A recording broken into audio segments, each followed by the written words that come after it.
Labas rytas, sekmadienis. Nedirb šiandien darželis. Ir mūsų naujose namuose dar tik pusę metų gyvenam. Žiurkė užsiveisė. Iš kur to žiurkės? Tai dar rožinės žiurkės. Kaip visada pašnekėkim apie orą. Tai nuostabus, saulė šviečia ir -4. Lapkričio 23. Ką tik pažiūrėjau mokytoją ūkininką, kuris išleido kamerom 3,5 štangos. Ir dabar įsijungiau ūkininką kitą.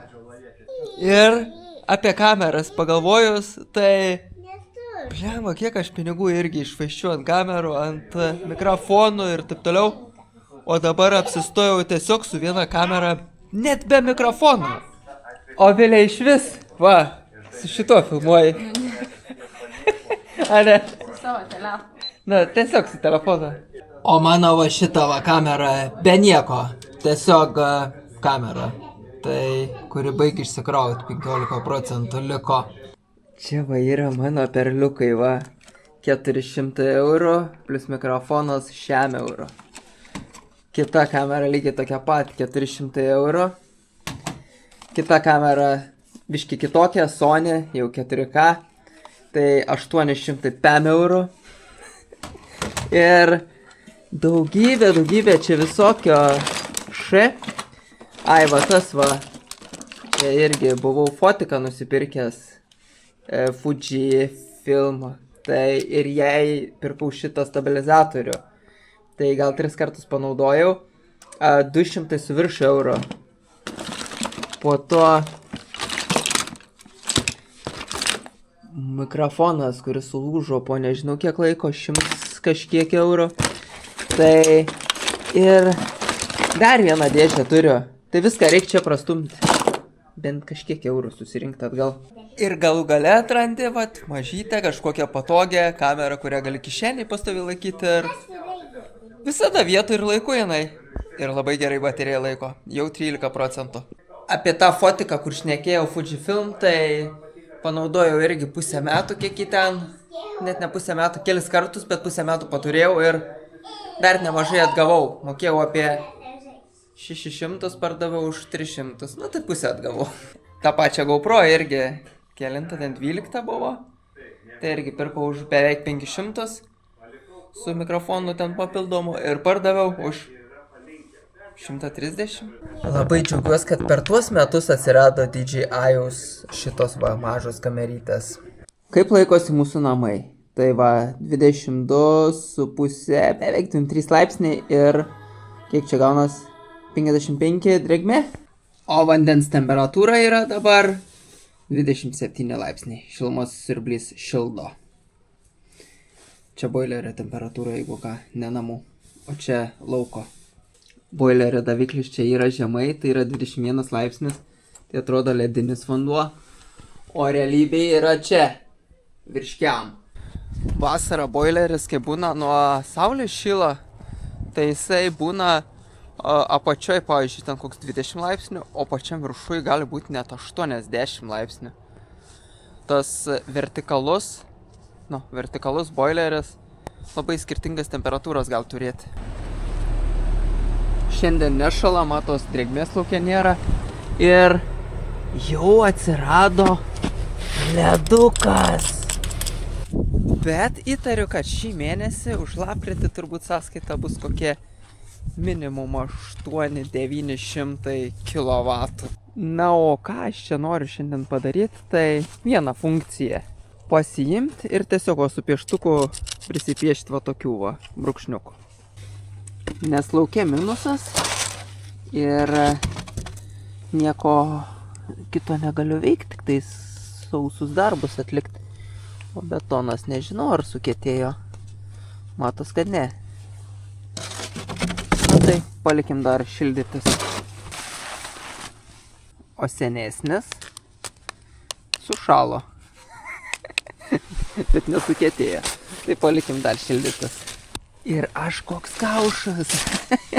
Čia pasidariau skylę, kad galėčiau kabelį į betoną įvesti, bet tai to man nereikia. Gerai, kad aš kabelį ilgą esu pasilikęs.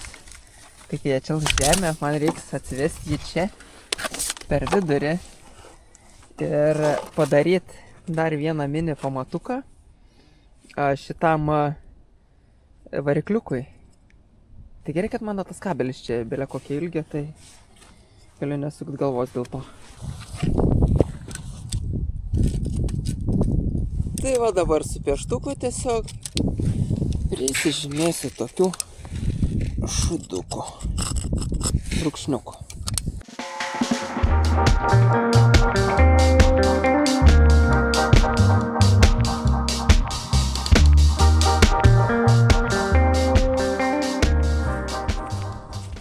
Na va, buvo visur sužymėti šitie. Galvojau dar apačioj pasižymėti tarpą. Šitą va, kur čia bus ta skarda. Bet panašu storio putplastis yra, tai bus labai gerai. Ir man rods šį sekmadienį vyksta regbio žaidynės turbūt, nes vėl girdžiu rėkauju su triukšmu, su būgnais. Bet gal klysto. Tai va, pasidėjau šitą putplasčiuką. Dabar yra pažymėta. Tai jau galiu tiesiog tiesiai gręžti. Gal taip paprasčiau net konvejeriu veikti, nes dabar susižymėjau. Dabar reikia tiesiog jaučiu prisigręžti skylių ir po to eiti varžtus sukinėti. Nu, pabandysiu tokiu konvejeriu. Ar greičiau gausis, ar ne, dar nežinau. Pasiimam grąžtą. Pasitikrinam bateriją, kad gėdos neprisidaryt. Ir dar klausėt, ar ne per galingas šitas daiktas mūsų namams. Tai turbūt, kad ne. Nes čia yra jis 8 kW skaitos, bet man čia juokingai tie 8 kW, nes čia yra, va, pavyzdžiui, 3 kW, vien heateris, tenas. Tai atimam teną, lieka jau tik tais 4,4 kW. Realių sąnaudų yra tik tais kilovatas, nes tas 4,4 kW čia likę yra tipo kiek pagamina jisai energijos, o jisai realiai vartoja apie kilovatą 100. Jisai gali vartoti max 4 kW tikros elektros su tenu, bet teno aš nežadu jungti. Net jei ir pats sugalvos jisai teną jungti, aš jį atjungsiu. Plius šitas daiktas, mano supratimu, dirbo visai taip normaliai, nes blemba jis kokį pusę valandas sukas, užšildo grindis su akumuliacinė talpa ir išsijungia iki valandą ir stovi turbūt. Ir po to vėl už kokios valandos. Na, aišku, čia nuo temperatūros priklauso, bet nėra taip, kad užšildė, 5 minutės vėl įsijungė, 5 minutės vėl užšildė. Šitą dalyką atsimenu pas buvusių kaimynų, kad jiem buvo sumontavę šilumos siurblį su 2 tokiais didžiuliais blokais. Tai ir po kelių metų pasikeitė mažesnė, nes jisai būdavo kaip, nežinau, kaip hidroforas. Tuk, įsijungia, pasileido, išsijungia. Tai va ten supranti, kad per galingas daiktas. O šitas tai matos, kad ne.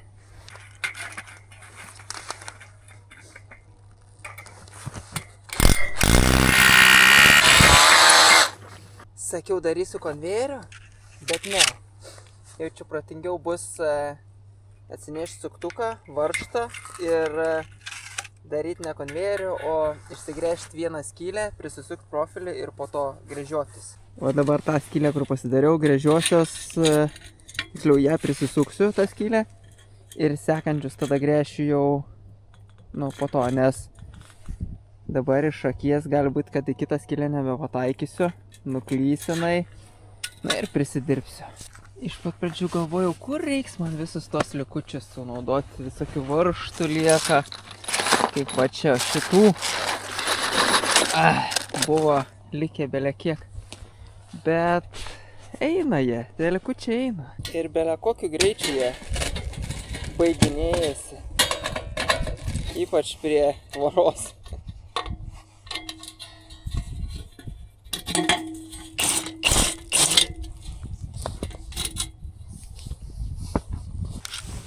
Na va, o dabar likusias 4 skylės, 3 skylės galim išsigręžti. Wow.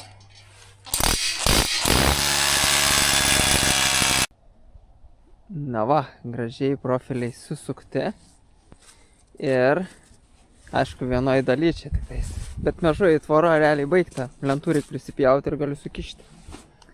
Ir galvoju visus profilius pabandysiu šiandien susitvirtinti. Bet žiūri, šalo pirštai. Teks daryti tai darant apšilimą. Turbūt aukštyn žemyn. Ir sukam.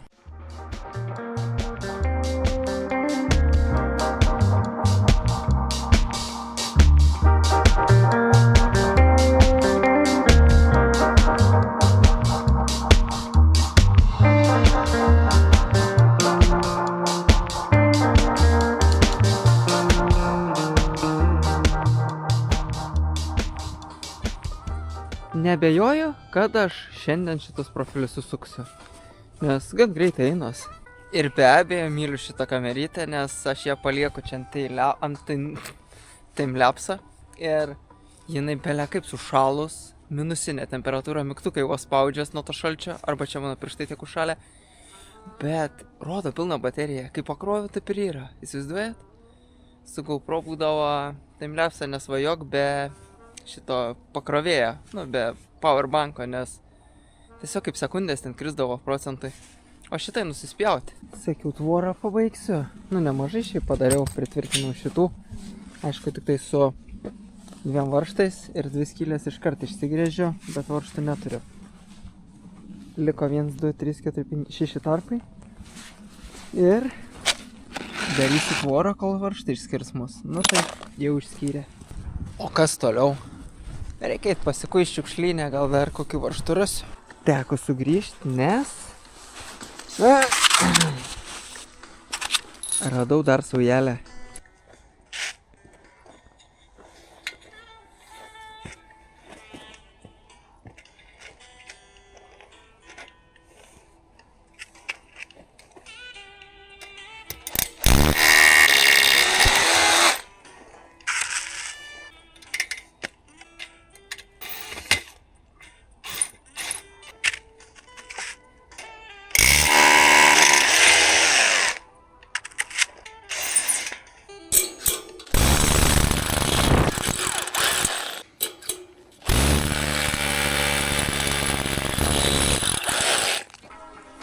Ta proga, kad turėjau grąžtą pasiėmęs, tai visą skylę susigręžiau, visus profilius prisisukau, bent jau su vienu varžtu šituo. Ir aš net netaikiau šitas originalias skylės, taikiau į naujas, kai kur nepavyko iš pirmą kartą pragręžti, iš antrą kartą pavyko, tai nes čia yra tos armatūros suleistas į kolonos. Grėži ir pradeda eit slysti šono, išsiplakti ir nesąmonė. Bet kas faina, kad visas skylės susigręžiau kur reikia. Po 4 varžtus į kiekvieną profilį. Biški gal per tankiai, bet bus gerai. Eina šikti, dar 100 varžtų reiks. Tai čia mažiausiai koks 10 eurų investicija. Kosmosas. Ir vakar sakiau, kad man liko 2 profiliai.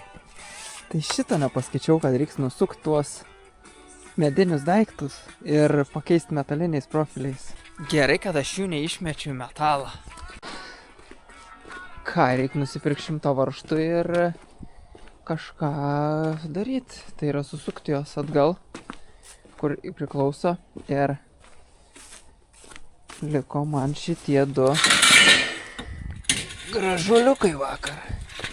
Kad nepasimestų, aš va čia jos padėsiu ir tegul laukia pavasario. Man net ant 2 varžtų belia kaip tvirtai laikos. Tai 4 įsuksiu, tai čia galės net su golfyčiu trenktis į tvorą ir nieko golfyčių nenutiks. Kaip per 2 padidėja, kad medžio lapų nelieka, wow. Kosmosita. matosi kiaurai viskas ir didesnis toks žvilgsnis į tolį. O kai lapai užsimeta ant medžio, tai tada atsiranda toks kaip sienos jausmas ir sumažėja erdvės pojūtis. Kažkam reiktų hamakus nusikabinti, kol sausia. Bet... ne mano ir... Juokauju. Atėjo vakaras. Ir ką? Sumontavo videką. Įkelt baigiu. Dar 13 minučių. Labai džiaugiuosi. Gan greitas internetas paliko. Mieli mūsų žiūrovai, ar žiūrit va šituos va? Porelę Islandijoje gyvenančius. Man tai patinka jų kelionės. Ypač kai noriu atsipalaiduoti, aš juos įsijungiu, nes taip ramiai savo. Stabilizacija pas jų gera. Nesikrato, nedreba. Vien dėl to va man patinka Samoškinio vidosai, taip pat kaip ir jų, nes gražu žiūrėti, kaip tas vaizdas nesikrato. Bet yra tokių, kur blemba, turi populiarius kanalus, o ten tas vaizdas dreb visas kratos. Ai beje, mes čia buvom antradienį, ne, trečiadienį pirtį, įeinam į pirtį ir apie Samoškinį pirtį dėdukai kokie, blemba, 7 metų tikrai, apie jį ten pasakojai. Saka, tu žiūrėjai tą seriją? Saka, jo, aš pačias naujausias į YouTube einu. Saka, aš tai per Delfi, saka, žiūrėjau, kaip jisai keliavo, nepamenu po kokią šalį, bet, sakė, su trauklapiu, tai čia po Turkiją, kuris ten, tai va, saka, aš tai tą seną žiūriu, nes, saka, nemoku naujų įsijungti. O tas kits pasikaustė, saka, aš YouTube tiesiogiai žiūriu. Ir dar viens kitam rekomendavo ten, saka, tu užeik į YouTube, saka, pažiūrėsi, sakė, Lukas Vainavičius. Kažkaip ten tokį va, irgi, saka, pažiūrėk būtinai, saka, toks irgi gerulis, saka, toks iš visų žmonėm bendraujantis. Gali pirtį prisiklausyti visokių įdomių dalykų, tai net ir dėdukai pasirodo YouTube žiūri. Melisa vakar lempuką gavo, diskoteką, dabar čia duodas su ta diskoteka. Va, kol biškį paplirpiau ir jau baigiai kelti vlogiuką. Ši serija bus tokia trumputė, arba sujungsiu į 2. Nu tai ačiū, kad žiūrėjot, tikiuosi paspaudė šitą pagirimą, jeigu dar neišnaudojat, ir varom į kitą dieną.